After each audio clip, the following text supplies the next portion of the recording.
விளம்பரம் செய்யறதுக்கு காசு இருக்கும், கார் ரேஸ் நடத்துறதுக்கு காசு இருக்கும், எல்லாத்துக்கும் காசு இருக்கும். பள்ளிக்கூடங்களை சீரமைக்கிறதுக்கு காசு இருக்காது, மருத்துவமனையை சீரமைக்கிறதுக்கு காசு இருக்காது, மாணவர்களுக்கு கல்வியை இலவசமா கொடுக்கிறதுக்கு அதுக்கு அரசாங்கத்திட்ட காசு இருக்காது, மருத்துவர்களுக்கு சம்பளம் கொடுக்கிறதுக்கு காசு இருக்காது, ஆசிரியர்களுக்கு சம்பளம் கொடுக்கிறதுக்கு காசு இருக்காது, நிரந்தர பணி கொடுத்தா அவர்களை நிரந்தர பணிக்கு சம்பளம் கொடுக்க காசு இருக்காது, அரசு பேருந்து ஓட்டுநர்கள் இருக்காங்கல்ல ரிட்டையர் ஆனவங்களுக்கு கொடுக்கிறதுக்கு செட்டில்மெண்ட் அமௌண்ட் இருக்காது. ஆனா கொப்பனுக்கு மட்டும் பேனாச்சல வைக்கிறதுக்கு உங்களுக்கு 100 கோடி 200 கோடி வரும். நீங்க வெட்டு விளம்பரம் பண்றதுக்கு 300 கோடி 400 கோடி வரும்.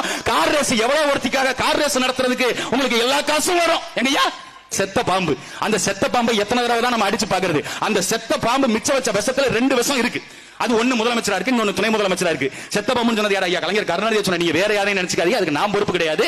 ஏன்னா கருணாநிதி என்பவர் ஒரு கொடிய விஷமுடைய நாகப்பாம்புன்னு நான் சொல்லல, எங்க அண்ணன் திருமாவளவன் சொன்னார். அவர் சொன்னதை நான் அப்படியே முன்மொழி, அவருடைய தம்பி எங்க அண்ணன் திருமாவளவன் சொன்னதை நான் அப்படியே ஏற்கிறேன்.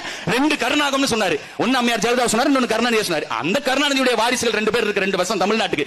அந்த 2 வருஷத்தை மட்டும் நவுத்திட்டோம்னா தமிழ்நாடு டாப்புக்கு வந்துடும். இவங்க சொல்ற திராவிட மாடல் இல்ல, தமிழ்நாட்டு மாடல் இந்தியாவுடைய மாடலாக மாறும். நாங்க எடுத்து வைக்கிற கொள்கையை தாண்டி இந்தியாவுல எந்த ஒரு கட்சி சமூக நீதி பேசுமா?